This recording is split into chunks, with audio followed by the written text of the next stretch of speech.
Hi, my audience on Dominus Nisi on 88.9 FM. Today, I'm so excited and thrilled to announce my guest.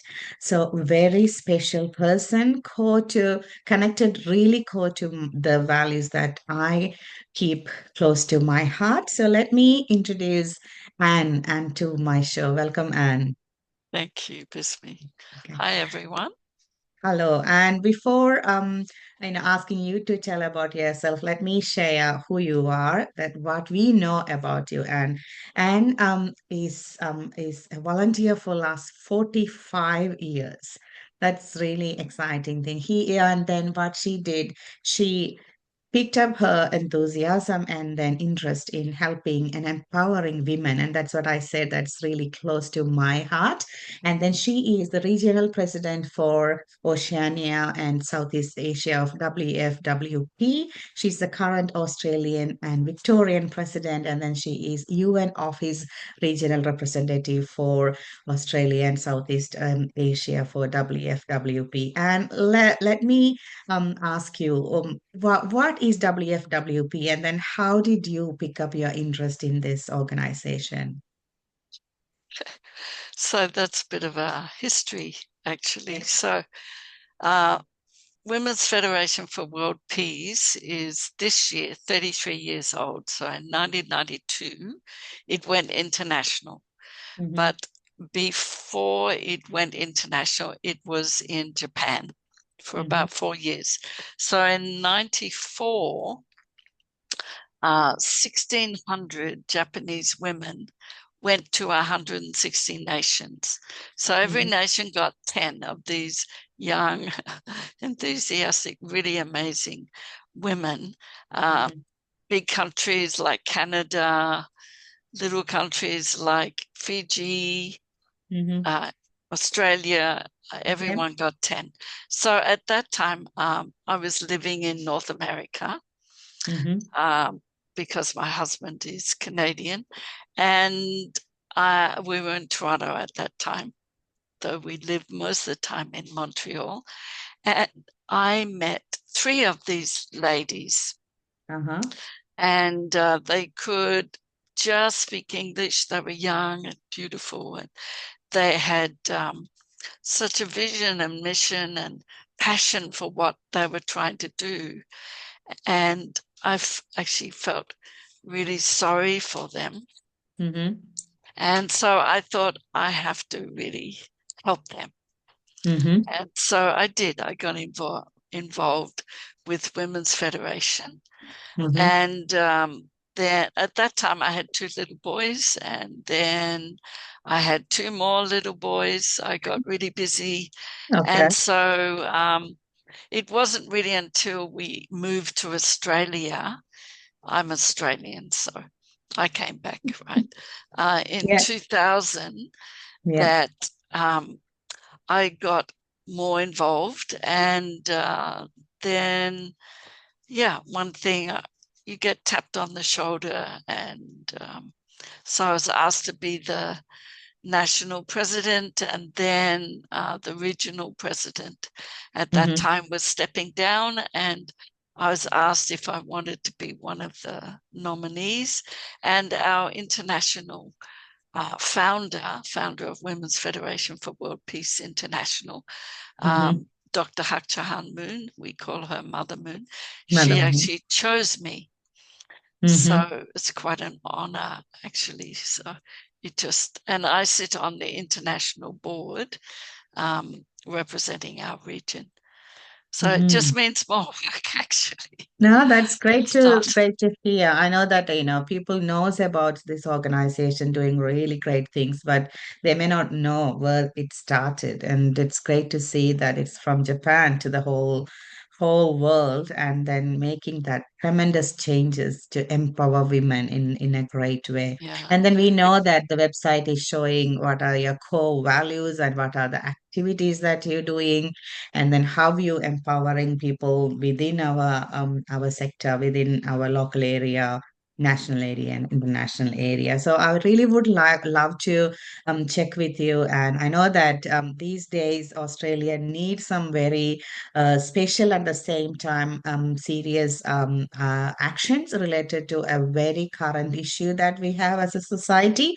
And then WFWP is doing tremendous amount of work to fix that. So can you please share about the initiative called Clare's Law in Australia, and then what are we doing in this organization? Sure. So, um, Women's Federation for World Peace internationally has UN offices Mm-hmm. in Geneva and New York. And the director of those UN offices lives in Geneva. Now, it doesn't mean we've got an office in the UN. They're Mm-hmm. Women's Federation for World Peace international offices attached to the Economic and Social Council of the Yeah. UN, because we have general consultative status with Mm. ECOSOC. And so the director sent out a memo if any of our regions would like to start a UN office. So a couple of our members put their hand up. So we started a regional UN Mm-hmm. office, and we chose advocacy for domestic violence, particularly Clare's Law, as our advocacy. Mm-hmm. So that doesn't mean we're trying to be a domestic violence support group. Mm-hmm. It's not at that level, because the UN representatives, they work on advocacy, and they work more, I guess, political level, more high level sort of UN advocacy work. And so we work to gather partners, and Mm. it's been so great. You have put your hand up to be one of our partners on that, and partners throughout Australia to advocate for Clare's Law. And the Yep. first thing we did was to have a federal petition. Mm-hmm. Now, the federal government doesn't oversee laws and police, state police and things like that. That's all state. Mm-hmm. So we couldn't ask the federal government to implement Clare's Law. That has to be done state by state. But we could ask the federal government to assist the states in implementing Clare's Law, and work with the secretary, not secretary generals, the the governor generals of each of Mm-hmm. the states to help Yep. support that, and to support the states in that. Yep. To be honest, we're getting quite a lot of backlash. Yeah. We got 913 signatures for the federal Mm-hmm. petition, but to be honest, I think people are pretty cozy, and domestic violence organizations get their funding from the governments, Mm. and I think we're sort of rocking that boat a little bit, but we're not trying to take over. We're not trying to be a support domestic violence organization. This is for advocacy. And Mm. Clare's Law means people, men, women, elders, doesn't matter who, have the right to ask Mm-hmm. and the right to know if their partner has a history of domestic violence, if they're suspecting something, and then Mm. to ask the police. So in Victoria, there is kind of like a state policy in place, and people can actually go to the domestic violence support groups and find out. But there's a lot of red tape, and people actually don't know this. Yeah. And they would naturally think, I'll go to the police, right? So Mm. it isn't just the right to know, the right to ask. There's three Mm-hmm. parts. And South Australia is doing this really well. Attached with the police in that domestic violence department is a support group that Mm, then sits down with the person who is asking the question to the police, and the police are there as well. And mm, so they are supported in that mm, process. yeah. So it isn't just, oh, I'll find out from the police and that's it. It's Mm, not mm, like that. There is this support organization, and it could be one of the support domestic violence organizations out there. It's mm-hmm. not going to be us. We're not trying to do that. That's Yeah, not our advocacy. yeah. Yeah, so we're really, really surprised. And some men are saying that they're being unjustly accused of domestic violence and they can't have access to their children. So Kids. there are situations where this is being abused, but actually, that's not the question. Mm, That's not what we're trying to to do. do, So, yes. men shouldn't feel uh, that we are trying or create laws or whatever to Mm, prevent them from seeing their children. What all we want is for people to have the right to know, to right to ask, mm, and then sit down with the community support group, yeah, counselling group, yeah. um, to make informed decisions.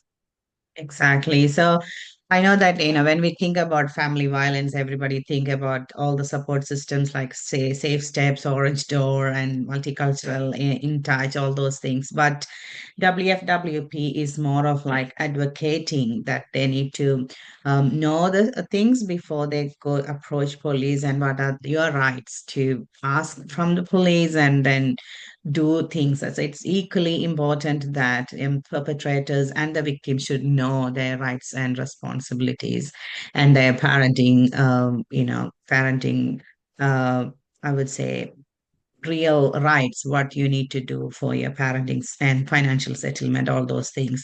And I know that that's so close to my heart. And then I do work locally to help people in that space. And then Clare's Law, when we were going around with this signatory collection, people were thinking, or even asking me these different things like, oh, is this what WP doing? Because yes, it's world peace, part of world peace. We building that from family to that big world, which is a Definitely. big family. But it's very clear that what is WFWP's stand in this advocacy. So thank you for that. And Yeah. I'm actually. And just one more thing. Mhm. So many people are saying this should be made law. And it's so important. But the problem is the government Yeah, doesn't want to change. So we're not saying get rid of what you have. We're just saying, how about we tweak it a little bit? What yeah, you're already doing mm, and follow the lead with South Australia. yeah, And but even South Australia doesn't have the right to know. So the right to ask means you have the right to ask the police, mm, and the right to know is that the police have the ability to warn somebody. That's what mm. that means. Yeah. So Yeah, just want to check with you, and I know that the Clare's law is actually already implemented outside Australia, and then we're trying to do something similar. And then everybody was like in a couple of questions that why can't we change the name? So why we keeping that name on Clare's law? So my answer was like, we working under that world organization where they picked up this law, and then we localizing or embedding into our existing laws. And as you mentioned, we are not demolishing or whatever existing, we're trying or advising to tweak it according to the experience or whatever that we identified outside Australia. So I think yeah, that's very clear for my audience. So I'm actually bringing your attention to what is WFPWF, that real assembly. I like this GWPN Assembly. That's one of your local activities or local projects that happening, and Yeah, excited to be part of it. Can you share about that assembly?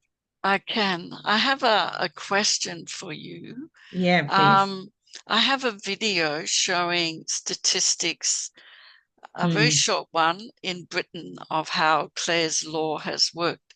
Am I mm. able to share it here? I can actually add that video after this video after our recording, so that I can Okay, send to the people who are seeing that, because that would be really good to see the what we have done with this law in Britain, because it's a bit foreign to them when they hear the name, but when they see the outcome and this tangible outcome, that's really help us to understand the importance of this amendment that we are absolutely. asking here. Yeah, that will be really useful for, Great and idea. yeah. So coming back to Okay, GWPN Assembly, I know that that's an yearly event that you organize with many different keynote speakers and activities. Can you please share about that? great. So GWPN are the acronyms for Global Women's Peace Network. Mm-hmm. And so the Global Women's Peace Network is a project of Women's Federation Mm-hmm. International. And Okay. so we do it here as a National Assembly. And this year, our international president, Moriko Hori, is coming. Mm-hmm. And she'll be presenting, so that's very exciting. And the delegates who want to stay on Monday will do a little bit of sightseeing for her. Mm-hmm. And she travels about 70 times a year. She also looks after all of the global development aid and service projects Mm-hmm. that was founded actually by these Japanese ladies who went to 160 nations. So that's what they did. They started all these Mm-hmm. national chapters, and then they raised funds and started our schools and high schools, kindergartens, technical colleges, microcredit work and orphanages and things like that. So Mm-hmm. yeah, she's going to be coming. And so it's actually my very favorite event. We have two big events. The Yeah. one is the GWPN Assembly, and this year it's May 24th. 24th. And the second one is our Melbourne Pacifica Festival, which Mm. is on the first Saturday of December every year. So but it's actually my really favorite because the energy and the spirit it brings emerging women leaders with established leaders, and it's actually fun. It's not just Mm. sitting there listening to people. We get you up and do things and Yeah. little activities and yummy morning tea and really yummy lunch. And it's not the price of one of these conferences that you go for Mm. work that charges hundreds and hundreds of dollars.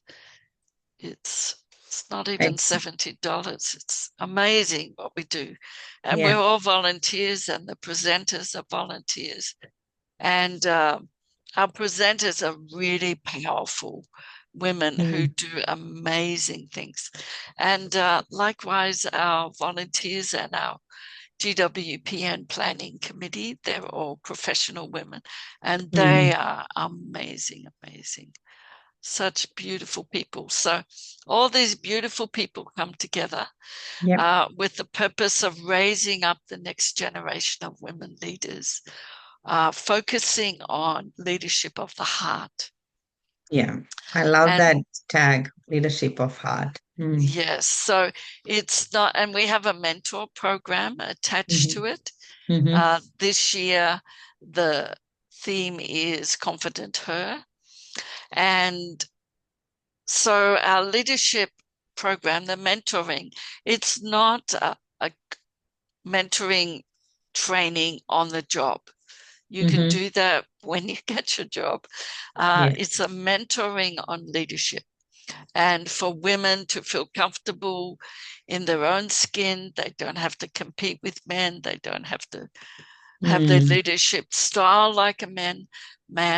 They can, women naturally have soft power skills where pretty much experts, empathy, communication, sharing, understanding the big picture, bringing people together in mm, teams. It comes very natural to us. And now big companies are paying big bucks to teach their executives these soft power skills mhm. that naturally have within us. And of course, you need a little bit of tweaking and a little bit of skills. But what we're trying to do is for women to bring to the boardroom, bring to the executive level, um, these refined soft power skills, and not compete with men, not be above, not be below, but to see their leadership as equal, and Mm, bringing the attributes, the feminine attributes, the masculine attributes in that leadership. And if both are represented in that leadership equally, then that company or organization will be much more powerful and much more successful. So that's, I yeah. guess, I why love I we are love the doing it. way.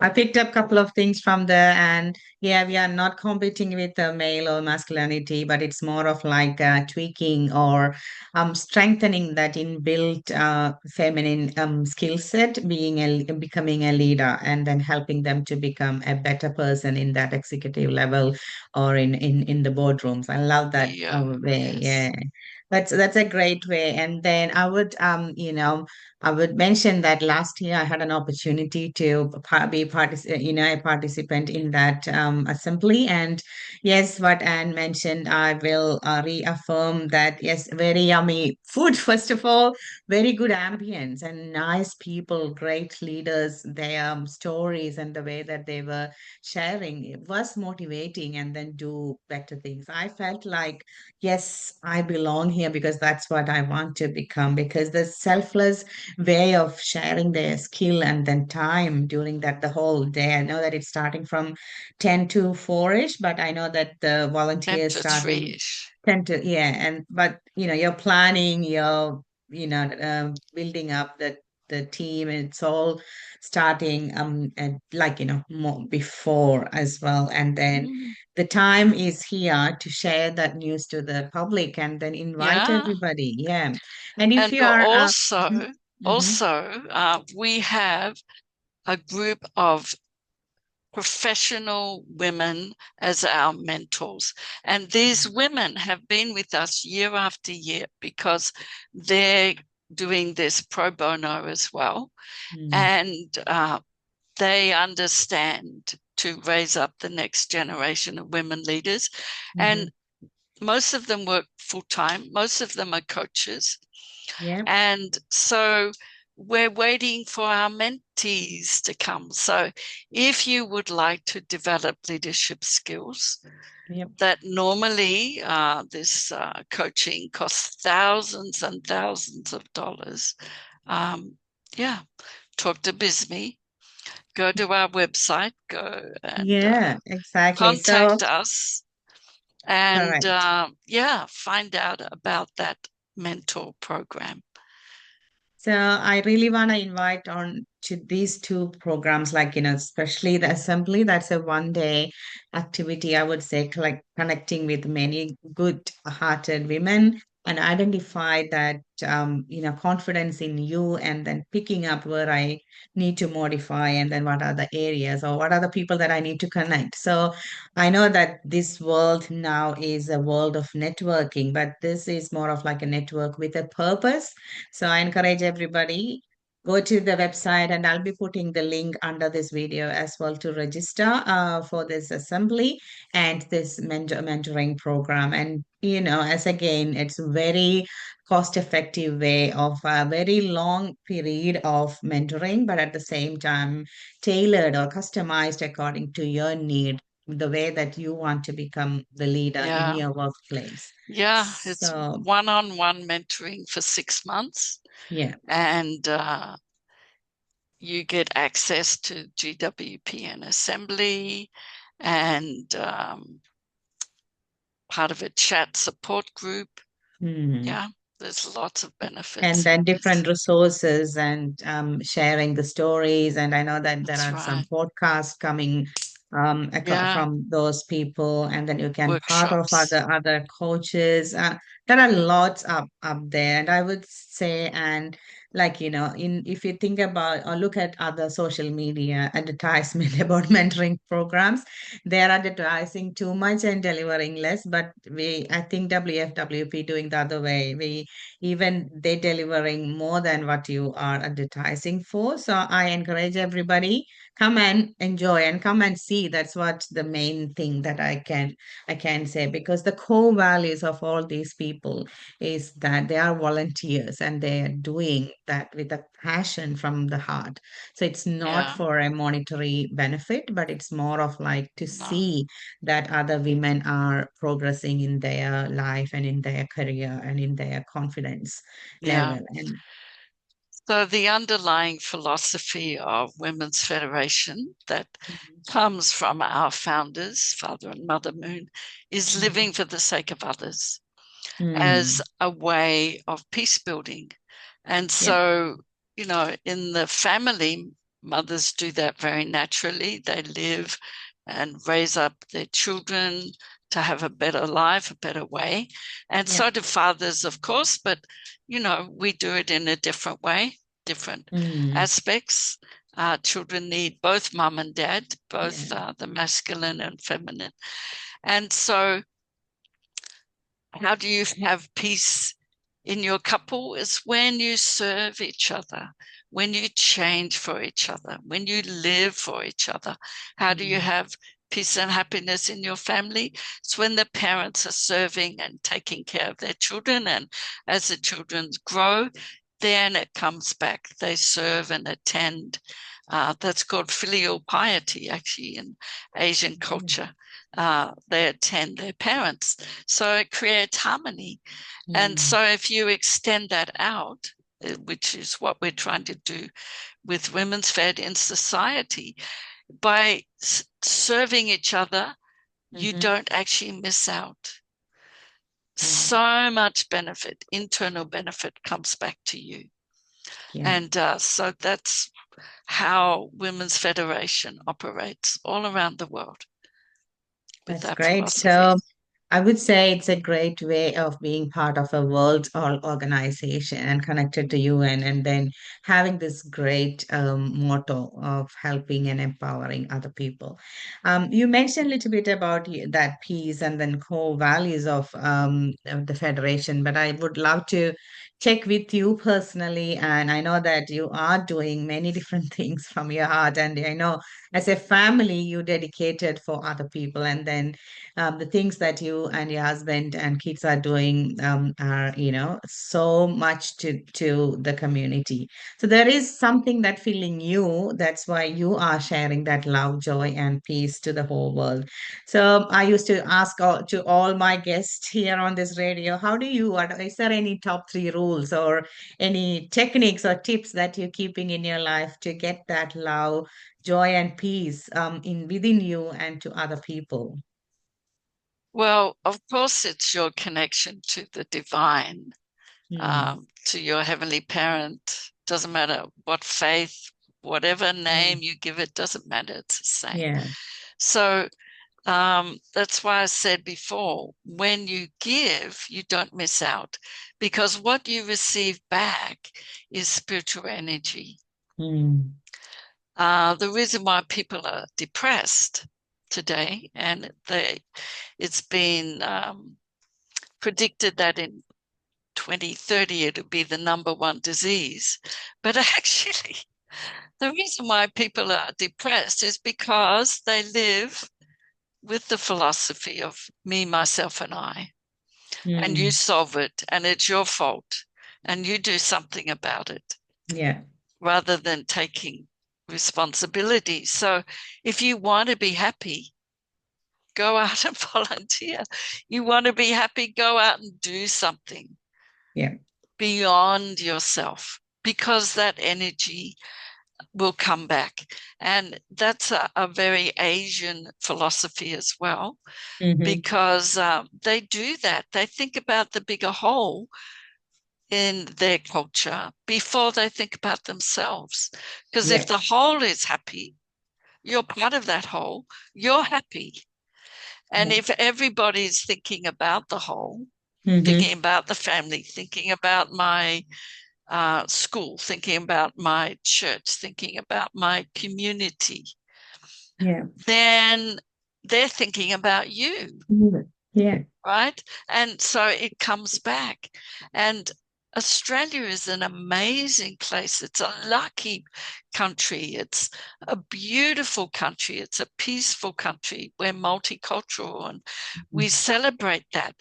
But imagine if it was more thinking about the whole, if we just learned this more Oriental philosophy of Mm. that, it would be an even more amazing place for everybody. And there Mm. would be more harmony. And people wouldn't be thinking of, what can I get out of this? They'd be Yeah. thinking of, what can I contribute? And then if everybody is thinking that, then we are all being lifted up and we all benefit.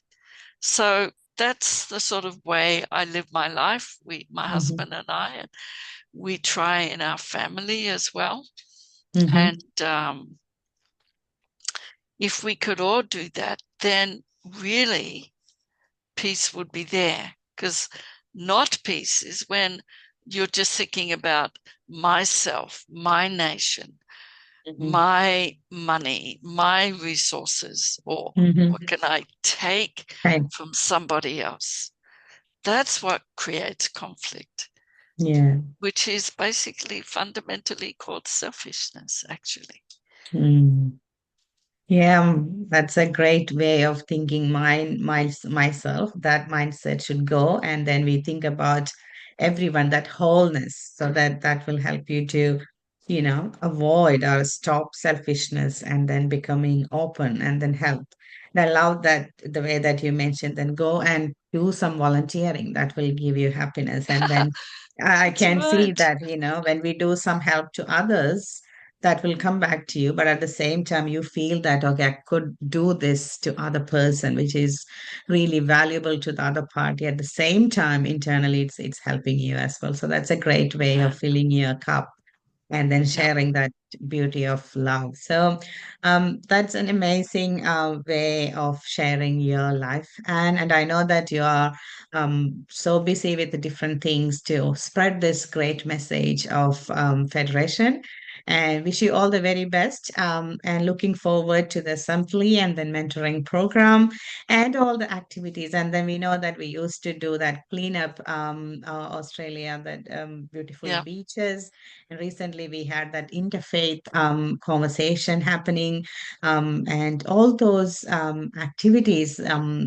We are making people empowered and then coming there and then sharing that message of world peace. So thank you so much, and for helping us, providing this wonderful opportunity to come together as empowered women and then becoming confident through this program. So all the very best Definitely. for this organization, and then looking forward to meet in different programs. So last question, and how do we connect with this organization? Is there any special way of entering Sure. into this? You can email me directly, Mhm. contact Yes. at wfwpaustralia.org, Yep.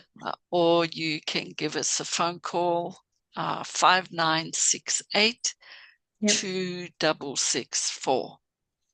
5968 682 double six 2664. four. Yep. Okay, so I'll be putting these two contacts under the description of this video. along with the video that Anne mentioned during our conversation. So thank you so much, Anne, for your time and then sharing the story of this great organization, and wish you all the very best. Thank you. Thank you, Thank Bisbee. you. See Thank you, you. everyone. See you.